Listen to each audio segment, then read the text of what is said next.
Okay, so I'm just trying to see who's missing today. Millie's definitely missing because she's had to do a COVID test. Is it just Millie? And Katie, that's right. Okay, so Millie and Katie, this is for you, and obviously for the rest of you if you want to use it for revision. So everybody should have read and prepped this extract in advance, and I'm going to be asking a lot of questions about it, so I hope that you are ready. So we're going to go through this extract, thinking about what we would do with it if we were to look at this in the exam. So the first thing that I want to focus on is the title and the date of publication. So I'm just reading it through, and all I'm going to do is model with you here, just like I do with 12th Night. What am I noticing? What's interesting? But if I've noticed something, I want the ideas to come from you. We're always thinking, this is the question, write a critical appreciation, but we're always thinking this. How do I know this is dystopian? How do I know that this is from a dystopian text? That's the evidence that I'm looking for. And let's just remind ourselves again then that AO2 is worth 75% of our mark, with the rest split between AO1, is it well written, and AO3, have you made links to other dystopian novels? Right? You're proving that you know this is dystopian by relating it to the other dystopian texts that you have read. You might have seen that I've posted earlier into your exam year classroom a poster for Parable of the Sower. That's going to be our first dystopian book club read the Friday after half term. Right. I'm 3 chapters in and hooked already. So it's a good sign. Okay.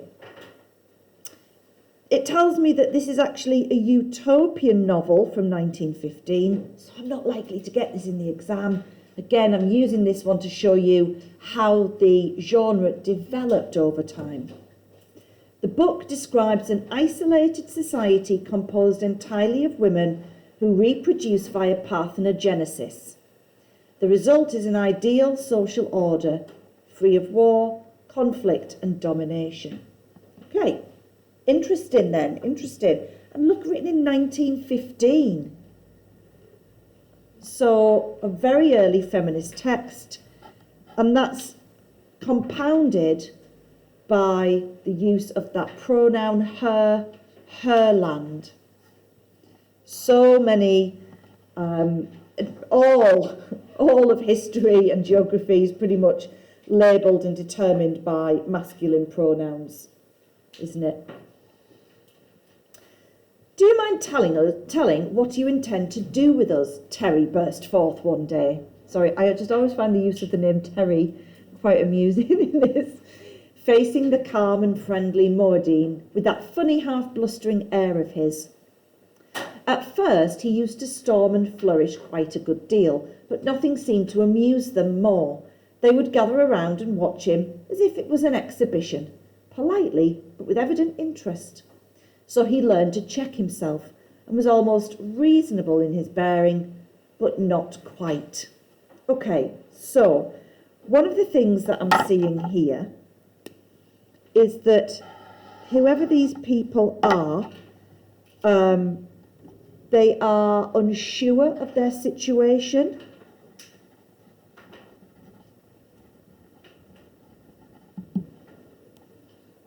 They've maybe been there a little while at first. So how long have they been there? But the women are amused by the men. Now that's quite unusual, isn't it? It's the sense of a child having a bit of a temper tantrum and the parents just kind of looking on, waiting for it to run itself out. She announced smoothly and evenly, "Not in the least. I thought it was quite plain. We are trying to learn of you all we can, and to teach you what you are willing to learn of our country." So she replies smoothly and evenly. And there's learning and teaching going on. So remember, we're looking at this, we're using it to practice our skills of AO2 analysis, even though it's a utopian text. But it's dystopian to the men because the women are in charge, right? So that's the first thing I'm picking up.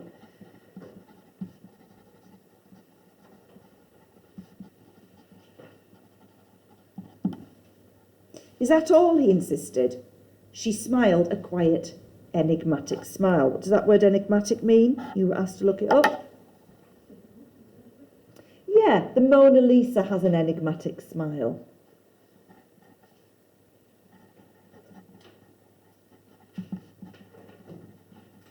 So is it like a friendly smile? A mocking smile? A threatening smile? That depends. Depends on what? Mainly on yourselves, she replied. Why do you keep us shut up so closely? Because we do not feel quite safe in allowing you at large.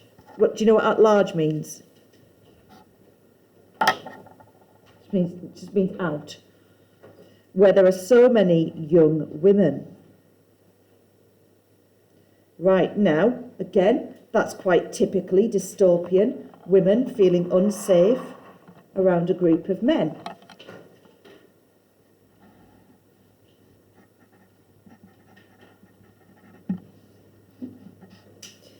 Terry was really pleased at that. He had thought as much inwardly, but he pushed the question, why should you be afraid? We are gentlemen.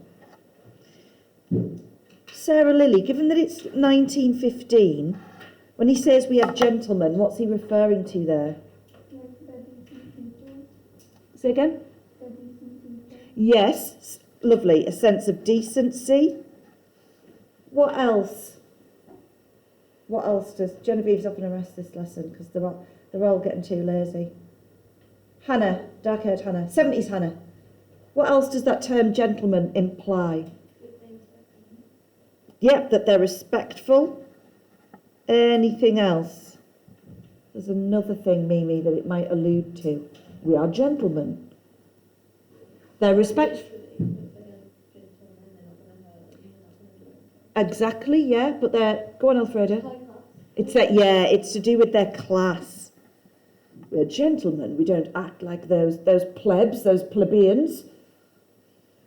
She smiled that little smile again and asked, are gentlemen always safe? You surely do not think that any of us, he said it with a good deal of emphasis on the us, would hurt your young girls? Oh no, she said quickly, in real surprise. The danger is quite the other way. They might hurt you. Keaton, what's going on there in terms of it, the dystopian, utopian tension?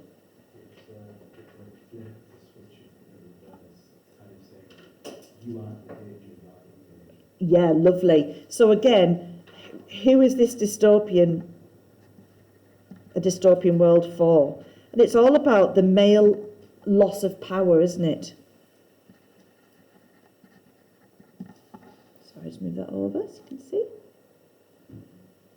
If by any accident you did harm any one of us, you would have to face 1,000,000 mothers. He looked so amazed and outraged that Jeff and I laughed outright, but she went on gently. I do not think you quite understand yet.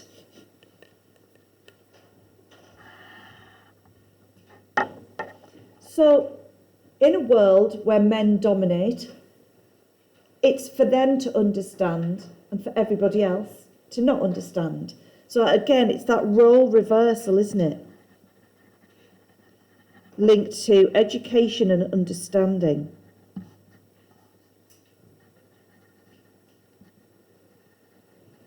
You are but men. You are but men. 3 men in a country where the whole population are mothers or are going to be. Motherhood means to us something which I cannot yet discover in any of the countries of which you tell us. You have spoken, she turned to Jeff, of human brotherhood as a great idea among you, but even that, I judge, is far from a practical expression. What is human brotherhood? What does that mean? Hannah? Friendship? Yeah, Jasmine?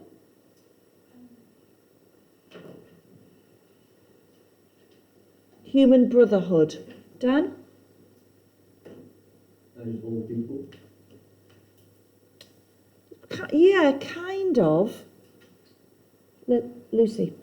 Loyalty to each other. Yeah, so it's ideas of like friendship, loyalty.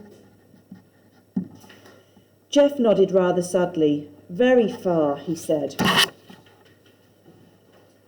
Here we have human motherhood in full working use. Why have I highlighted that bit? Megan, why have I highlighted in full working use? I'm not too sure. Not too sure. Dan, can you help her out?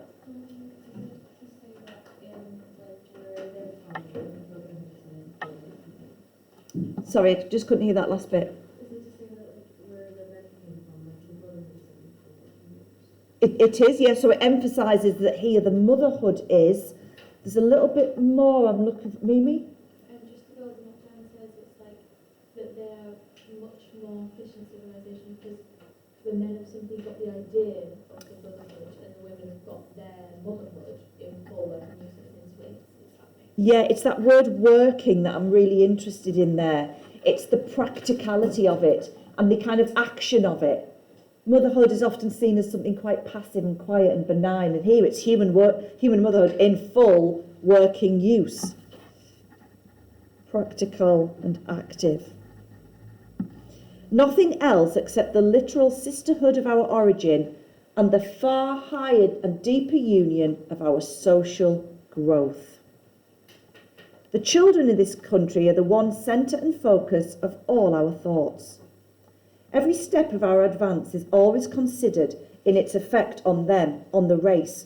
You see, we are mothers, she repeated, as if in that she had said it all. So,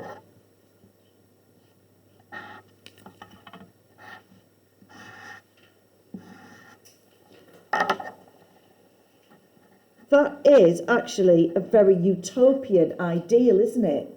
I'd love to say, okay, well, no, let me just ask this as a question. In our society, in our country today, October the 8th, 2021, are children the centre and focus of all our thoughts?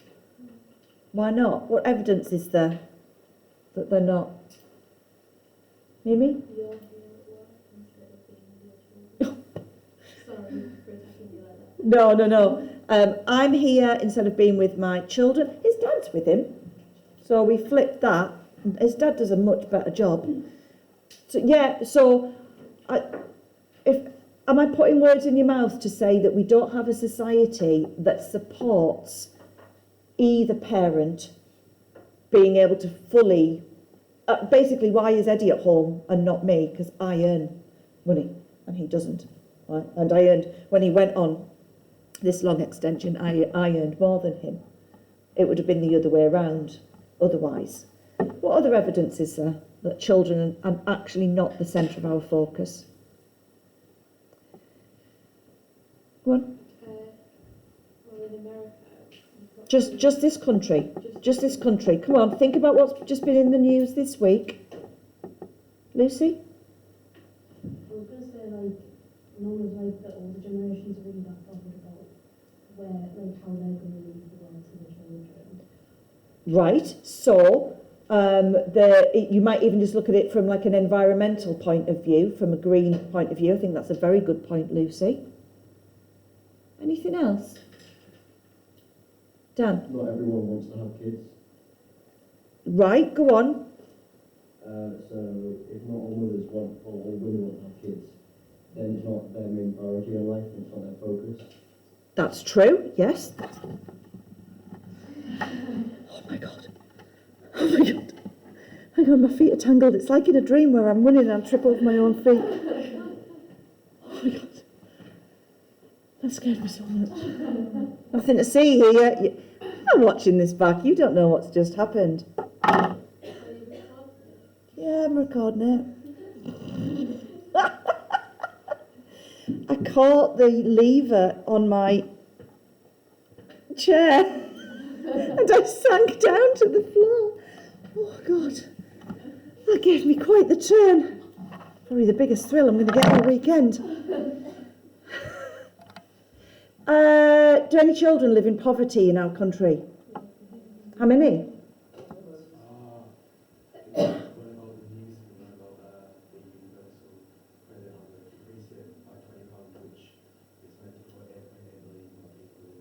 £8.8 million in poverty. We shouldn't have a child poverty crisis in this country. We shouldn't have a situation where people are going to food banks. Call me a liberal, but I don't think kids should be hungry in this country. I don't think that's an outrageously left-wing idea. Sorry. So that's why this feels so. I mean, you might read that because we set ourselves up as a country that, well, we're like that. Look at you all in education, but you're a minority, and a lucky minority. Did you get me? I'm still not high enough up, am I? I'll deal with it. I don't see how that fact, which is shared by all women, constitutes any risk to us, Terry persisted. You mean they would defend their children from attack? Of course. Any mothers would. But we are not savages, my dear lady. We're not going to hurt any mother's child. They looked at one another and shook their heads a little, but Zava turned to Jeff and urged him to make us see. Said he seemed to understand more fully than we did, and he tried. I can see it now, or at least much more of it, but it has taken me a long time and a good deal of honest intellectual effort. So this is often what we get in these early utopian and dystopian societies where our protagonist is trying to understand what's going on in this different world. What they call motherhood was like this. They began with a really high degree of social development, something like that of ancient Egypt or Greece.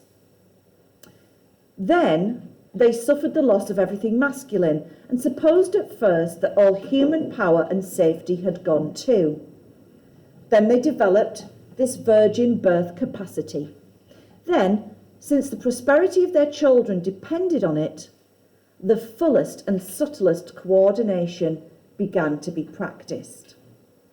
So this tells us about the actual development of this world. At first, it was of a really high degree like ancient Egypt or Greece. Egypt? What's Egypt? Then they suffered the loss of everything masculine and obviously thought that all human power and safety had gone. So those two things are being seen in tandem there. However, once they started giving birth without men, then jobs are good. I remember how long Terry balked at the evident unanimity of these women, the most conspicuous feature of their whole culture. Holly, what does unanimity mean? If you reached a unanimous agreement, what would that mean? Everyone was involved and they all, Ella? And they all came to they were all in agreement. The most conspicuous feature. It's impossible, he would insist. Women cannot cooperate. It's against nature. My goodness, these women getting together and all agreeing to raise their children and live harmoniously. And that's what we're seeing, is that masculine resistance to accepting what's going on in this female-only culture. Okay, so I'm going to stop recording in a minute, but what I'd like you to do now is the next little activity is on your tables, on a separate sheet of paper, but I'm going to just draw mine on here for the sake of the camera. So what is a dystopian feature of this text? What's a utopian feature? But more importantly, why? What makes it? So you've got to put a bit of context in there, okay? So I'm going to give you, 5 or 6 minutes on your tables to do that first. And then, for those of you who are watching this later, what we're going to do is look at how we can link this to other texts. So that's the slideshow that I'll put onto the classroom for you to have a look at.